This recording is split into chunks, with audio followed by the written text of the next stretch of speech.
Քաղաքական գործիչներին կարելի է հուզվել, այսքան ընկերներ տեսնելուց։ Սպասելի է դատարանի որոշումը։ Ես եթե լսեցիք այնտեղ նշեցի, որ ցավում եմ, պատգամավորի կարգավիճակ ձեռք բերելով դուրս գայի, իրականում ցավում եմ, որովհետև նախ պետքա դա չլիներ, որ պատգամավոր դառնալով էլ դուրս գայինք։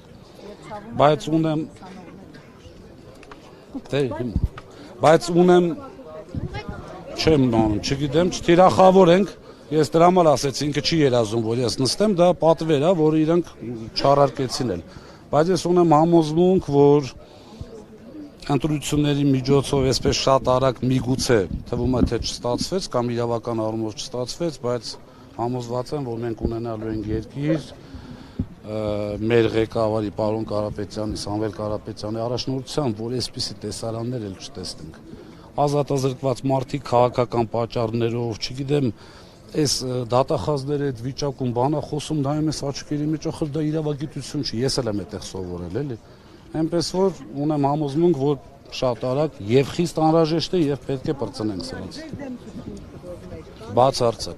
Բացարձակ։ Պարզվել է այն շրջանակը, ում դուք պատրաստվում եք։ Հիմա չգիտեմ, նախաքննություն չի, չէ՞, դատաքննություն է, իրավունք ունեմ ինչ որ բան ասեմ այս գործից։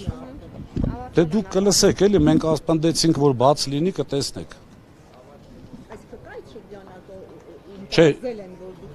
բացարձակ առերեսում էլ չեն արել, այնտեղ գիտեք ոնց է, լավ, անուն չասեմ, զապիսը լսել եք։ Ասում է Ղազինյան Դավոն, նախ առաջինը Ղազինյան իմ Դավոյի հեղինակային իրավունքը դա մորինս, սա իմ մայրն է ինձ ասում Դավո, ոչ մեկ խնդրում եմ չասի, մեկ, երկրորդը ասում է ես լսեցի, որ Ղազինյան Դավոն փող բերեց, այն մեկին ասում են, բա որտեղից լսեցիր, ասում է այն մեկն ասեց, այն մեկին ասում են, բա որտեղից լսեցիր, ասում են այն մեկն ասեց։ Այսինքն տեսնեք էլի, փուչիկա։ Պարոն Ղազինյան, լավ, ի վերջո նոր խորհրդարան, նոր անելիքներ, դուք էլ ասում եք, որ փոխելու եք այս իրավիճակը,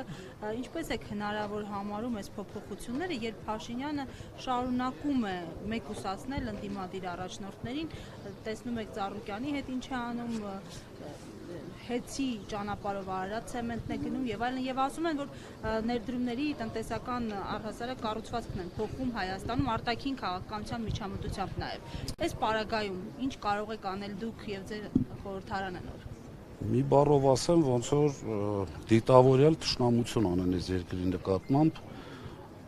չեմ կարողանում, ունեմ որոշակի մտքեր, բայց թույլ տվեք այս բանը չարտահայտեմ, ասում եմ, ցենց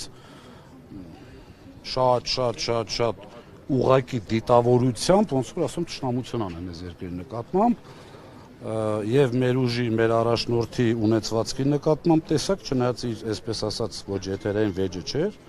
եւ պարոն Ծառուկյանի հետ կապված այդ գեդին տապալելը ես ինչքան որ ապրել եմ, ինչքան որ այսպես փողոցում լավ առումով եղել եմ, ես այսպիսի հաղթող չեմ տեսել։ Ես այսպիսի անպատասխանություն չեմ տեսել։ Իրենք իմ կարծիքով ամենաթույլն են։ Ճիշտ է, ունեն ուժային մարմիններ, ճիշտ է, ես չեմ կարող, գիտեք, այդ գործիքները փչանում են իրանց մոտ արդեն։ Չկա հավատացած եղեք, ես նստել եմ Երևան կենտրոնում, որը հանդիսանում է ամենախիստ, այսպես կալանավայրը։ Հավատացած եղեք, եթե մարդը չի արել ոչ մի բան եւ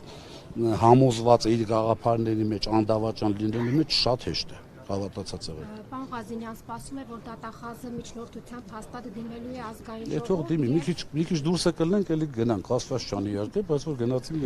էլի ինչ անենք։ Պատրաստ եք։ Իհարկե։ Հիմա պատրաստ չի, հիմա էլ է պատրաստ։ Շնորհակալ եմ, որ եկաք։